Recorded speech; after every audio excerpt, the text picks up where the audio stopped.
چونکہ یہ آدمی زبان حال سے یہ سوال کر سکتا ہے کہ اللہ تو نے مجھے پیدا کیا کیوں، میری تخلیق کی کیوں؟ فرمایا کہ اپنی عبادت کے لیے کی، اور عبادت کی بنیاد اللہ کا کلام ہے۔ اور عبادتوں میں جو حقیقی عبادت میں نے عرض کیا تھا نماز کی عبادت ہے، باقی ساری مشروط عبادتیں ہیں۔ اگر صحت مند ہے، بڈھا فرتوت نہیں ہے، مریض نہیں ہے، معذور نہیں ہے تو روزہ رکھ لے۔ اگر معذور ہے، بڈھا فرتوت ہے، کمزور ہے تو تمہیں روزہ نہ رکھنے کی اجازت ہے، تو تم فدیہ دے دو، روزہ معاف ہو گیا۔ زکوٰۃ مشروط عبادت ہے، اگر تم مالدار ہو، اتنا نصاب تیرے پاس ہے، سال اس پر گزر گیا ہے، لہذا اب تجھ پر اتنے % زکوٰۃ آ گئی۔ حج مشروط عبادت ہے، اگر تم مالدار ہے تو سفر کے سارے خرچے بھی تیرے پاس ہیں، پیچھے بیوی بچوں کا خرچہ نان نفقہ بھی تیرے پاس ہے، آگے کے اخراجات بھی تیرے پاس ہیں، اب تجھ پر حج فرض ہے۔ اگر نہیں ہے تو تجھ پہ حج نہیں، تو روزہ بھی گیا، زکوٰۃ بھی گئی، حج بھی گئی، لیکن نماز کسی حال میں نہیں گئی۔ تو غریب ہے تو تجھ پر فرض ہے، تو امیر ہے تو تجھ پر فرض ہے، تو مرد ہے تو فرض ہے، تو مرد نہیں ہے عورت ہے تو فرض ہے۔ تو گویا کہ کسی حال میں اگر تو بیمار ہے تو بھی فرض ہے۔ اگر کھڑے ہو کے نہیں پڑھ سکتا تو بیٹھ کے پڑھ لے، بیٹھ کے نہیں پڑھ سکتا لیٹ کے پڑھ کے، لیٹ کے نہیں اشارے سے پڑھ لے۔ یہ کسی حال میں تجھے نماز معاف نہیں ہے، تجھے ہر حال میں نماز ادا کرنی ہے۔ اگر تو یہ ہوش و حواس ہی نہیں ہے تو نہیں کر سکتا، تو پھر اس کے بدلے میں تجھے بعد میں فدیہ ادا کرنا ہوگا۔ تو نماز کسی حال میں معاف نہیں، امیروں پر بھی ہے، غریبوں پر بھی۔ تو گویا کہ حقیقی معنی کے اعتبار سے اگر کوئی عبادت ہے تو وہ نماز کی عبادت ہے، اور نماز کی بنیاد اللہ کا کلام ہے، اللہ کا کلام ہے۔ اگر نماز میں اللہ کا کلام نہیں ہے تو نماز نہیں ہے۔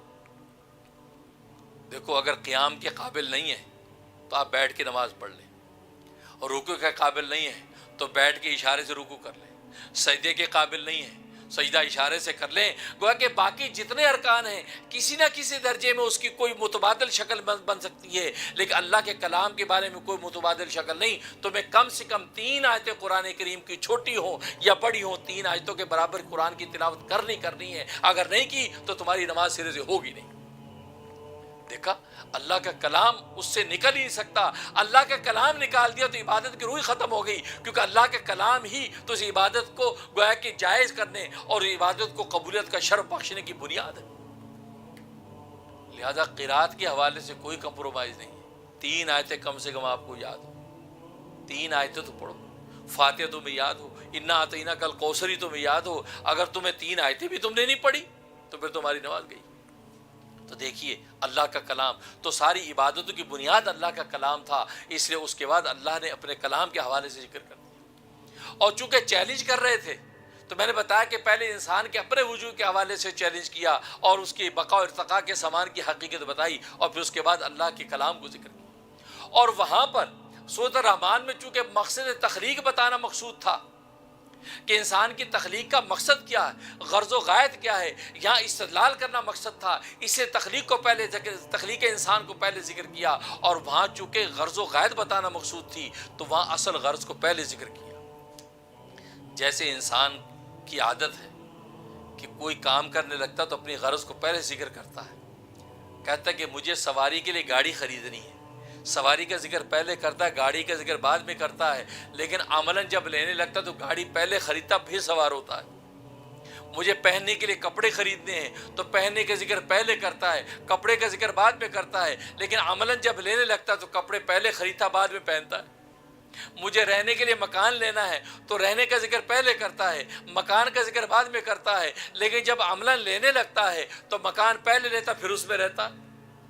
تو چونکہ غرض و غایت کو انسان پہلے ذکر کر کے اب اس پر قدم بڑھاتا ہے، تو اللہ تبارک و تعالیٰ نے بالکل اسی اسلوب کو سامنے رکھتے فرمایا الرحمن علم القرآن خلق الانسان۔